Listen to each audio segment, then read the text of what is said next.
ఆ కుర్చీని మడతబెట్టి మెడలు ఇరిగిపోయినాయి. కుర్చీ మడత పెట్టి అనే డైలాగ్ సోషల్ మీడియాలో ఎంత ఫేమస్ అయిందో మనందరికీ తెలిసిందే. సోషల్ మీడియాను ఓ ఊపు ఊపేసిన డైలాగ్ అది. ఆ డైలాగ్ చెప్పిన కుర్చీ తాత కూడా సెలబ్రిటీ అయిపోయారు. సెలబ్రిటీలకు సైతం రాని ఫాలోయింగ్ కుర్చీ తాతకు వచ్చిందంటే కుర్చీ తాత డైలాగ్ సోషల్ మీడియాలో ఎంత ప్రభావం చూపించిందో వేరే చెప్పనక్కర్లేదు. కుర్చీ తాత ఫేమస్ అయిన తర్వాత పలు యూట్యూబ్ ఛానల్స్ వారు కుర్చీ తాత ఇంటర్వ్యూల కోసం క్యూ కట్టారు. సినిమా వాళ్ళు కూడా ప్రమోషన్స్ కోసం కుర్చీ తాత సాయం తీసుకున్నారు. అయితే గత కొంతకాలం నుంచి కుర్చీ తాత ప్రభావం తగ్గుతూ వస్తుంది.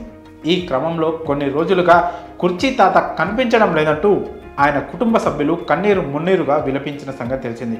దాదాపు 7 రోజుల నుంచి కుర్చీ తాత ఆచూకీ లభించడం లేదని ఓ యూట్యూబ్ ఛానల్ ద్వారా కుర్చీ తాత భార్య, కూతురు వెల్లడించారు. అన్ని చోట్ల వెతికామని ఎక్కడా ఆయన కనిపించలేదని బాధపడ్డారు. ఆచూకీ తెలిసిన వారు తమకు సమాచారం అందించాలని వారు వేడుకున్నారు. కృష్ణకాంత్ పార్క్ వద్ద ఉండే కుర్చీ తాత కుర్చీ మడత పెట్టి అనే డైలాగ్తో సోషల్ మీడియాలో ట్రెండింగ్ సృష్టించారు.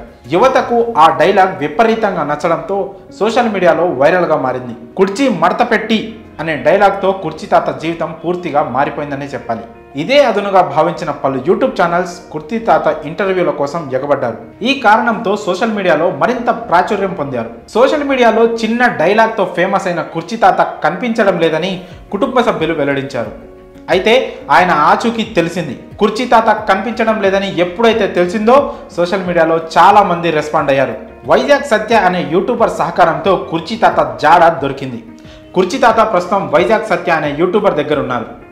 యూట్యూబ్లో వీడియో చూసి వరంగల్ నుండి కొంతమంది ఫ్రెండ్స్ ఫోన్ చేసి కుర్చీ తాత వరంగల్ రైల్వే స్టేషన్లో పడుకొని ఉన్నారని తనతో చెప్పినట్లు సత్య వెల్లడించారు.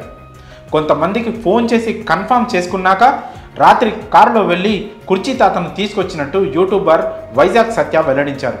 దీంతో కుర్చీ తాత ఫ్యాన్స్ ఊపిరి పీల్చుకున్నారు. ఇక తాను కనిపించలేదనే సరికి తన భార్య బాధపడిందని తెలిసి కుర్చీ తాత కన్నీటి పర్యంతమయ్యారు. తనది లవ్ మ్యారేజ్ అని, ఆమె అన్నను చంపినా కూడా తన భార్య తనను వదలలేదంటూ ఏడ్చేశారు. తన భార్య దేవత అంటూ చెప్పుకొచ్చారు. మరి కుర్చీ తాత ఆచూకీ లభించడంపై మీ అభిప్రాయాలను కామెంట్స్ రూపంలో తెలియజేయండి.